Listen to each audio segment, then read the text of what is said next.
ٹک talker وزیر اعلیٰ کیا کر رہی ہیں؟ وہ اپنے کندھے استعمال کرنے کی اجازت دے رہی ہیں۔ وہ کہتی ہیں جناب ہمارے کندھے حاضر ہیں، ہمیں بتائیں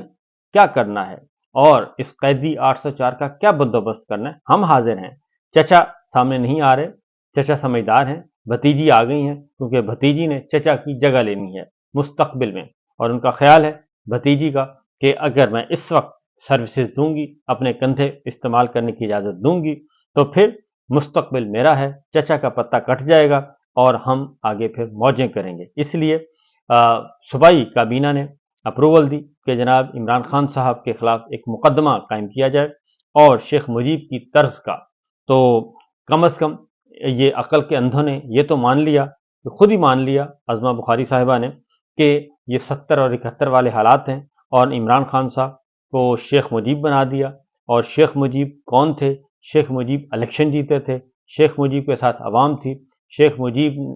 نے وزیر اعظم بننا تھا، انہیں وزیر اعظم نہیں بننے دیا گیا، ان کو اقتدار نہیں دیا گیا، اور پھر ملک دو لخت ہو گیا۔ پھر اسی شیخ مجیب کو رہا کیا، سرکاری طور پر چھوڑا۔ اس وقت کے وزیر اعظم ذوالفقار علی بھٹو صاحب نے جیل میں ملاقات کی اور شیخ مجیب صاحب کو نکالا، ان کو نکال کے لندن بھیجا، لندن سے وہ دہلی اترے، دہلی سے وہ ڈھاکہ اترے، اور وہاں جا کے ایک الگ وطن کا اعلان کر دیا اور پاکستان کو خدا حافظ کہہ دیا۔ تو کم از کم یہ تو مان گئے ہیں کہ 70-71 والے حالات ہیں اور حالات بہت زیادہ خراب ہیں، اور پاکستان کے عوام کا مینڈیٹ تسلیم نہیں کیا جا رہا، اتنا تو مان لیا۔ بہرحال محترمہ اسی لیے اپنا کندھا دے رہی ہیں کہ جناب مستقبل میں چچا کو صاف کریں،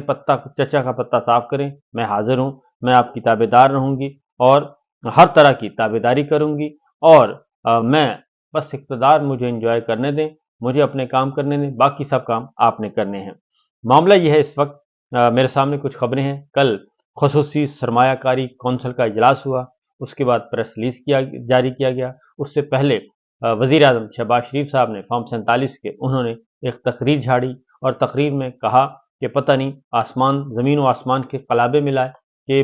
یہ کونسل جو ہے وہ بہت زیادہ جا رہی ہے، اس کی کارکردگی بہت زیادہ ہے۔ جبکہ دوسری جانب جو ایک خبر ہے وہ میں آپ کے سامنے رکھ دیتا ہوں، اور یہ خبر میری اور آپ کی تیار کردہ نہیں ہے، یہ کسی اپوزیشن کی تیار کردہ نہیں ہے، بلکہ یہ سرکاری ادارے کی تیار کردہ ہے، گورنمنٹ آف پاکستان کے سرکاری ادارے کی۔ ملک میں سرمایہ کاری 50 سال کی کم ترین سطح پر پہنچ گئی۔ سرمایہ کاری کا ہدف 15.1% مقرر کیا گیا تھا، لیکن یہ 13.1% رہی۔ کم سرمایہ کاری نے حکومت کے قرضوں پر انحصار کو مزید بڑھا دیا ہے، اور یہ سارا کچھ انہوں نے کہا جی کہ اسپیشل انویسٹمنٹ فیسیلیٹیشن کونسل یعنی کہ SIFC، جس کو بہت زیادہ پروموٹ کیا جا رہا ہے، اور آرمی چیف جس کے اہم رکن ہیں، اور یہ انہی کا تخیل ہے، کی جانب سے سرمایہ کاری کو بڑھانے کی کوششوں کے باوجود ملک میں سرمایہ کاری کا رجحان کم ہوا ہے، اور سرمایہ کاری کی شرح گزشتہ 50 سال کی کم ترین سطح پر پہنچ گئی ہے۔ نیشنل اکاؤنٹس کمیٹی کی جانب سے منظور کردہ اعداد و شمار کے مطابق ختم ہونے والے مالی سال کے دوران ملک میں سرمایہ کاری GDP کے 13.1% رہی، جو یہ ظاہر کرتا ہے کہ صفق اکیلے کچھ نہیں کر سکتی، یعنی کہ جو کونسل ہے، وہ جو سرمایہ کاری کونسل ہے، وہ اکیلے کچھ نہیں کر سکتی جب تک کہ ملک کے معاشی فنڈامنٹلز درست نہیں ہوتے اور سیاسی استحکام نہیں آ جاتا، تب تک سرمایہ کاری کے مطلوبہ اہداف حاصل نہیں کیے جا سکیں گے۔ اور یہ ہے سچویشن، اور یہ ہے صورتحال۔ اور سرمایہ کاری کا ہدف 13.1%، جو کہ کم ترین ہے 50 سال کی ہسٹری میں، اور آخری بار 1973-74 میں سرمایہ کاری کی شرح 13.2% رہی، جب پاکستان دو لخت ہو گیا تھا۔ اس کے بعد کی صورتحال بتا رہے ہیں کہ 1973-74 میں یہ 13.2% رہی تھی، اور اب اس سے بھی گر گئی ہے، اب ہے 13.1%۔ تو اور اس میں ٹیکس کا مسئلہ ہے، اور اس میں مینوفیکچرنگ سیکٹر کے ساتھ تعصبانہ رویہ ہے۔ مینوفیکچرنگ کے شعبے میں سرمایہ کاری کو کم کر دیا گیا ہے۔ ملکی پیداوار کم ترین سطح پر پہنچ چکی ہے۔ سرمایہ کاری میں کمی کا دوسرا رخ یہ ہے کہ اس نے اپنے وسائل سے انفراسٹرکچر اور سوشل سٹرکچر میں اصلاحات کرنے کی حکومت کی صلاحیتوں کو بھی کم کر دیا ہے۔ یہ ہے صورتحال اور یہ ہے حالات و واقعات جو کہ ایکچول زمینی حقائق ہیں۔ یہ تو ہے خصوصی سرمایہ کاری کونسل کی کارکردگی اور اس کے نتائج میں نے آپ کے سامنے رکھ دیے۔ اب یہ ہے ایشو اصل میں، معیشت کنٹرول نہیں ہو رہی، اور جب معیشت کنٹرول نہیں ہو رہی تو کہیں نہ کہیں ڈائیورٹ کرنا ہے چیزوں کو، اور یہ ملبہ کسی پہ ڈالنا ہے۔ اب ملبہ کس پہ ڈالا جا سکتا ہے؟ خود یہ کمبل انہوں نے اپنے اوپر اوڑھا ہے، ہماری ملٹری لیڈرشپ نے، کہ ہم نے اکانومی کو ٹھیک کرنا ہے اور ہم ڈرائیونگ سیٹ پہ ہیں، اور یہ جو SIFC ہے یہی ملک کو آگے لے کر بڑھے گی۔ لیکن رزلٹ آپ کے سامنے ہے، کل اجلاس ہوتا ہے اور اس اجلاس میں کچھ اور بھی خبریں ہوتی ہیں، کچھ اور امپورٹنٹ ڈیولپمنٹس ہوتی ہیں۔ اس میں علی امین گنڈا پور صاحب موجود تھے، وزیر اعلیٰ خیبر پختونخوا، جن کو پہلے نہیں بلایا گیا تھا، اور جب میڈیا میں یہ چیزیں آئیں تو ان کو انوائٹ کیا گیا، وہ گئے اور انہوں نے آرمی چیف کی موجودگی میں فیڈرل گورنمنٹ کے ساتھ دو دو ہاتھ کیے، وزیر اعظم شہباز شریف صاحب کے ساتھ بھی دو دو ہاتھ کیے، اور انہوں نے اپنا میسج صوبے کا لاؤڈ اینڈ کلیئر میسج دیا۔ انہوں نے کہا کہ بالکل آپ کی جو بھی پالیسی ہوگی، جو کچھ بھی ہوگا، اس کو ہم اپنے صوبے کے مفادات کے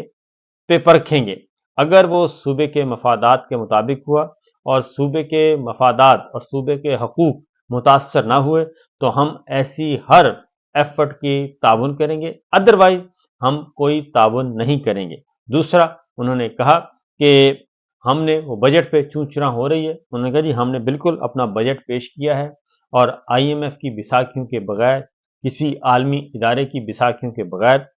بجٹ پیش کیا، اور کوئی غیر آئینی کام نہیں کیا، غیر قانونی کام نہیں کیا۔ نمبر 1، نمبر 2، نمبر 3، انہوں نے 2-3 باتیں اور بھی کی۔ انہوں نے کہا کہ خیبر پختونخوا ہم اپنے حقوق سے پیچھے نہیں ہٹیں گے، اور اس کے لیے ہمیں جتنی مرضی دھمکیاں دی جائیں، اس میں کوئی ایسا نہیں آئے گا رکھنا۔ پھر ان کی ملاقات آرمی چیف سے 2 دفعہ بات پوچھی میڈیا نے کہ جناب کوئی آرمی چیف سے سلسلہ شروع ہوا، تو انہوں نے کہا کہ بالکل آرمی چیف سے 2 دفعہ ملاقات ہوئی، اور اس ملاقات میں انہوں نے کہا کہ کوئی آپ کی بات چیت کا سلسلہ پاکستان تحریک انصاف کا سیاسی نوعیت کا؟ انہوں نے کہا کہ نہیں، یہ بالکل معاملہ، یہ فورم بالکل ڈیفرنٹ تھا، ایجنڈا کچھ اور تھا۔ تو گنڈا پور صاحب نے بتایا تھی کہ بہت اچھی 2 دفعہ رہی، اور اس لیے باقی جو عمران خان صاحب کے ساتھ اور پاکستان تحریک انصاف کا معاملہ ہے وہ الگ سے ہمارا معاملہ چل رہا ہے، اور اس کا نتیجہ کچھ نہ کچھ نکل آئے گا۔ اور مجھے معلوم ہے کہ ڈیڈ لاک کہاں پہ ہے اور کہاں پہ بات پھنسی ہوئی ہے، اور 2 نقطے ہیں چھوٹے چھوٹے، اگر وہ دونوں نقطے حل ہو جاتے ہیں تو بات چیت جو ہے وہ آگے بڑھے گی، اور پاکستان تحریک انصاف، عمران خان اور ملٹری لیڈرشپ اور ملٹری اسٹیبلشمنٹ کے درمیان یہ جو برف ہے وہ پگھل سکتی ہے۔ ایک بنیادی چیز جو ہے وہ ڈسٹرسٹ ہے، بد اعتمادی بہت ہے، اور وہ کہتے ہیں کہ کیا گارنٹرز کو چاہیے، کیسے گارنٹر کہاں سے آئیں گے؟ تو میرا خیال ہے کہ کچھ گارنٹرز بھی مل ہی جائیں گے جب چیزیں آگے بڑھیں گی، جب ایک دوسرے کو ملنے کا موقع ملے گا۔ ایک ایگو کا مسئلہ ہے، اور دوسرا ایک ملاقات متوقع ہے۔ اگر ملاقات ہو جاتی ہے تو چیزیں حل ہو جائیں گی، ادروائز نہیں ہوں گی، کیونکہ عمران خان صاحب جو ہیں وہ بنیادی طور پر 2-3 باتیں ہیں، وہ نہیں کسی بھی صورت میں ماننے کے لیے تیار، اور وہ NRO نہ لینے کے موڈ میں ہے نہ دینے کے موڈ میں ہے، اور اپنے جو مقدمات ہیں ان کو وہ کہتے ہیں کہ جی عدالتوں پہ چھوڑ دیں، آپ عدالتوں کو آزاد کر دیں، عدالتوں کے معاملات میں مداخلت مت کریں۔ ایک اور خبر جو کہ ہو رہی ہے وہ جناب مریم نواز صاحبہ کا جو حلقہ ہے، صوبائی حلقہ، وہ کھل گیا ہے، اور کھلنے سے مراد یہ ہے کہ فارم 47 ورسز فارم 45، مہر شرافت جو ہیں، جنہوں نے ان کے مقابلے میں الیکشن لڑا تھا، ان کی اسلام آباد لاہور ہائی کورٹ میں الیکشن ٹریبیونل میں ان کی درخواست سماعت کے لیے کر لی گئی ہے منظور، اور مریم صاحبہ کا حلقہ، اس کا ریکارڈ جو ہے وہ مانگ لیا گیا ہے، یعنی کہ یہ حلقہ کھل چکا ہے، اور اب اگر یہ آگے بڑھتا ہے تو فارم 47 کے تحت اور فارم 45 کا مقابلہ ہوگا، تو فارم 47 والے ہار جائیں گے اور 45 والے جیت جائیں گے۔ تو آنے والے دن بڑے ہی دلچسپ ہیں، بڑے امپورٹنٹ ہیں،